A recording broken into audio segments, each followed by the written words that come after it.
You've heard the version everyone learns. World War II begins with fanatics, with hate, with an evil so loud it somehow turns anger into armies and speeches into steel. History books simplify it. Villains appear. Heroes respond. The world survives. But that story leaves out the machinery. Because wars don't operate on belief alone. They don't function on slogans or rage.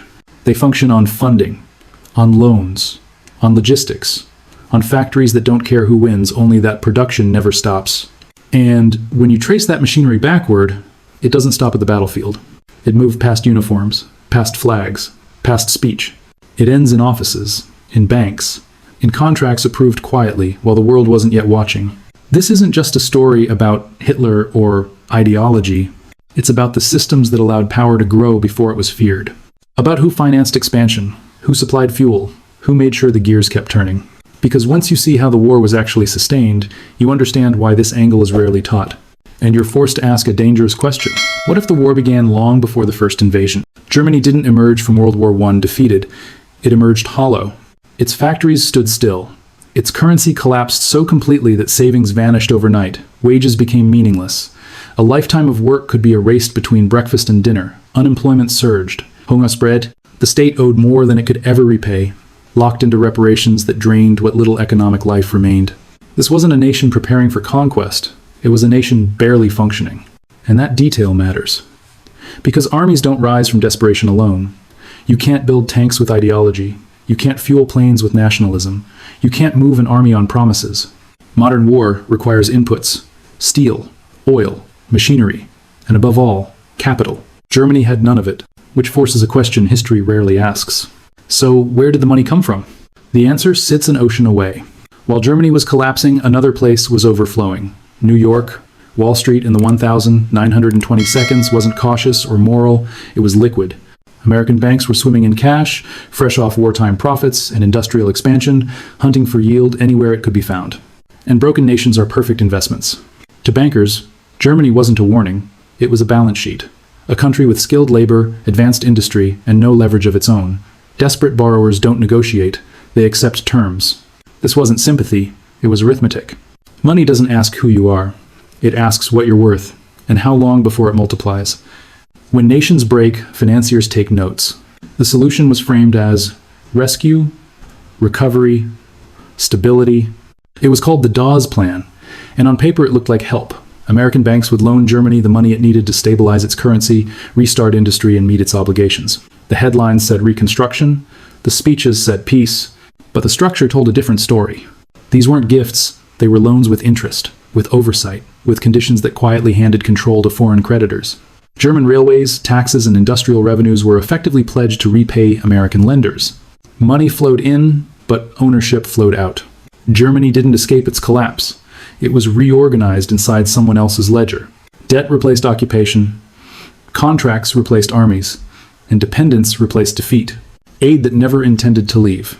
When Hitler took power in 1933, he didn't inherit an empty vault. He inherited a system. A financial pipeline already built, already flowing, already tied to foreign capital. The factories were idle, but the framework to restart them was in place. The loans existed. The relationships existed. The dependency was already locked in. This is the part that gets misunderstood. Hitler didn't convince Wall Street to fund him. He stepped into an economy that had been engineered to rely on outside money long before he arrived. And the moment he took control, that money didn't flee. It stayed, because nothing about the arrangement had changed. Contracts were still honored, payments still moved, returns were still expected. The ideology shifted, but the incentives didn't. The system didn't change hands, it stayed running. And that brings us to the real weapon of modern war. Not rifles, not flags. Oil. Every army in the 20th century runs on fuel. Trucks, tanks, planes, ships, all of it is useless without energy moving through the system.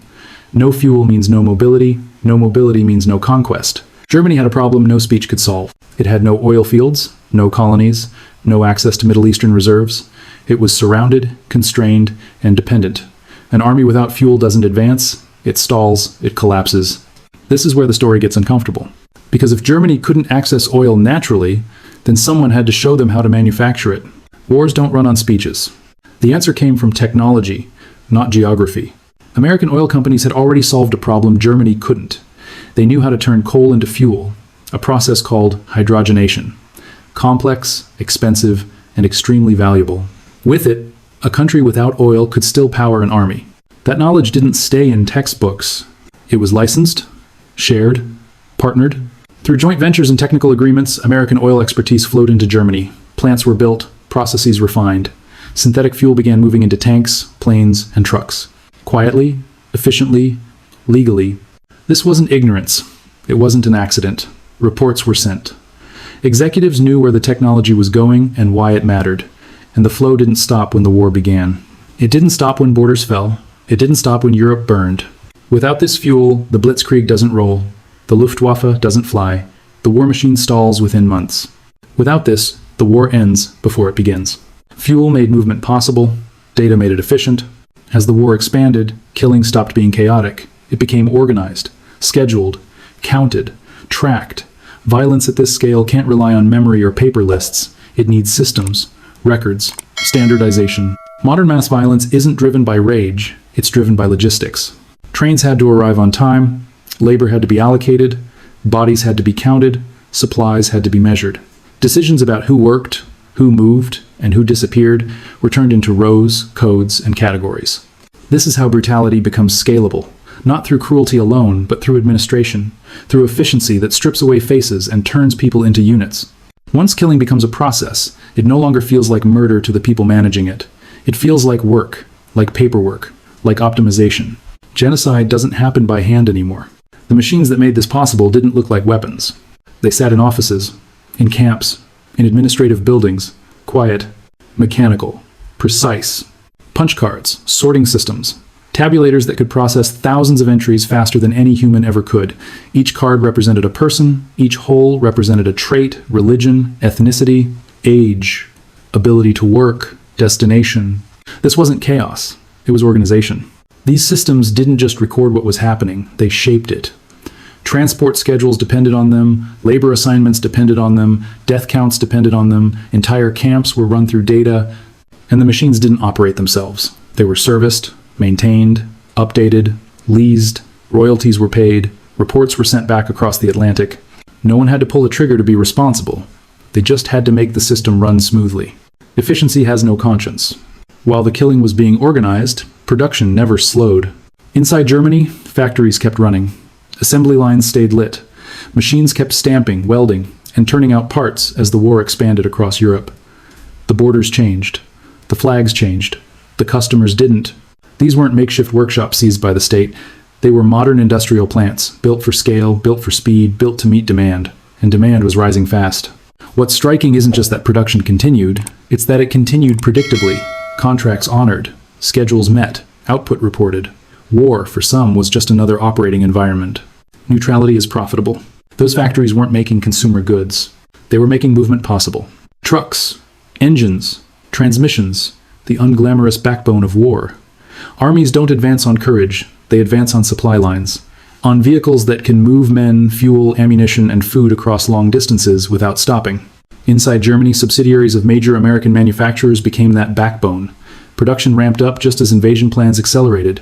Not after, not in response, in anticipation. These vehicles didn't fight battles, they made battles possible.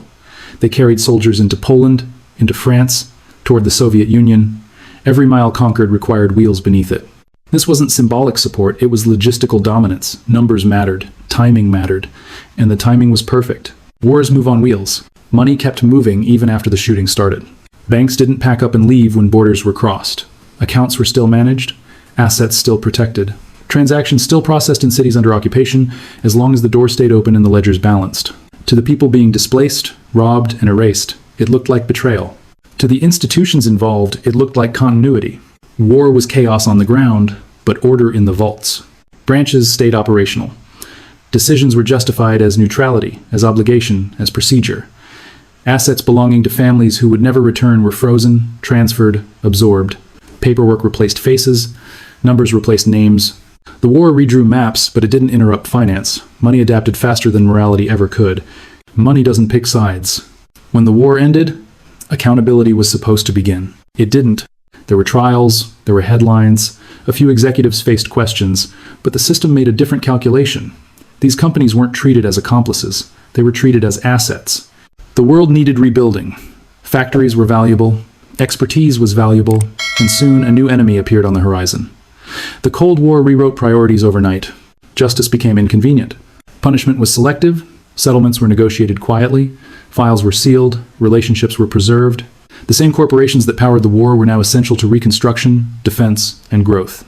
So consequences were converted into contracts. Justice stops where utility begins. At this point, it's tempting to treat this as a one-off horror, a historical anomaly, a moment when the world lost its moral footing and then corrected itself. But that explanation doesn't hold, because when you step back, a pattern emerges, the same sequence, repeating whenever power, profit, and crisis collide. First comes collapse, then comes opportunity. Capital steps in, not to prevent disaster, but to position itself inside it. The incentives don't ask who's right, they ask what pays. This isn't about Nazis alone, it's about how money behaves when oversight weakens and urgency takes over, when speed matters more than ethics, when returns matter more than consequences. History doesn't repeat incentives, though. Once you see the pattern, you start noticing it everywhere. Different countries, different flags, different excuses, the logic stays the same. Global supply chains stretch across borders where labor is cheap and oversight is weak. Authoritarian governments offer stability in exchange for silence. Corporations promise they're just manufacturers, just partners, just following local laws. Responsibility gets diluted across contractors, subsidiaries, and complexity. It sounds modern, it sounds sophisticated, but it's the same equation. Access to massive markets outweighs moral cost, efficiency outweighs human consequence, and distance makes everything easier to ignore. What happened in Germany didn't end with the war. It evolved. It learned new language. It wrapped itself in compliance departments and public relations. Different flags, same logic. At the center of all of this is a misunderstanding people like to hold on to. That corporations are moral actors, that they feel guilt, that they learn lessons. They don't. Corporations respond to incentives, to shareholder expectations, to quarterly earnings and stock prices. Success isn't measured in right or wrong, it's measured in growth, in margins, in performance compared to competitors. If refusing a deal means falling behind, the deal gets justified. If staying silent protects access, silence becomes policy. Executives don't wake up thinking about history books. They wake up thinking about targets. This isn't villainy in the cinematic sense. It's something colder, structural, predictable. When profit is rewarded and restraint is punished, behavior follows the reward. Numbers don't feel guilt, and this is where the illusion breaks. Because when wrongdoing is finally exposed, people expect accountability. Trials, punishment, a line that says, this behavior stops here. What usually follows instead is a calculation. Fines are issued, settlements are reached, apologies are written by legal teams, and the cost is quietly absorbed as an expense, not a deterrent. A rounding error compared to the profits that came before, and the market's still waiting ahead. No executives lose fortunes. No companies disappear. The machine keeps running, slightly adjusted, slightly rebranded, legally sanitized. If the penalty is smaller than the profit, the behavior isn't punished. It's priced in, and once it's priced in, it becomes policy. If it's affordable, it's allowed. This is the part that makes people uncomfortable, because this story doesn't stay in the past. It doesn't live in archives or documentaries or black and white footage. It moves forward, carried by everyday choices that feel harmless on their own. Your money doesn't disappear when you spend it. It votes. It flows. It supports systems you'll never see and decisions you'll never be told about. Not because you agree with them, but because convenience makes distance feel like innocence. No one asks you to fund atrocities directly. They don't have to. They rely on complexity, opacity, and the assumption that responsibility belongs to someone else. And as long as people keep believing that, nothing changes. You're already part of the system. Here's the final truth most people never hear. This doesn't end. Not with a war, not with a trial, not with a documentary. As long as incentives remain intact, the behavior continues, quietly, efficiently, behind better language and cleaner branding. The tools get more advanced. The systems get more complex. The justifications get more polished. But the math stays the same. Profit is rewarded. Restraint is not. History doesn't warn you when it's repeating. It waits until the damage is done, then lets people argue about responsibility afterward. What happened once can happen again, and it will not because people are evil, but because the system doesn't require them to be. The next chapter is already being written. If this story unsettles you, that's the point. Because history isn't clean, and it isn't finished. The versions we're taught are simplified so we don't ask harder questions about money, power, and responsibility, about who benefits when the world breaks. So stay skeptical. Question stories that feel too neat. Follow the incentives, not the speeches. Follow the money, not the flags. And remember, what gets hidden usually matters most. If you want more of the history they don't like to talk about, stay here. There's more coming. History isn't over. It just learned to hide.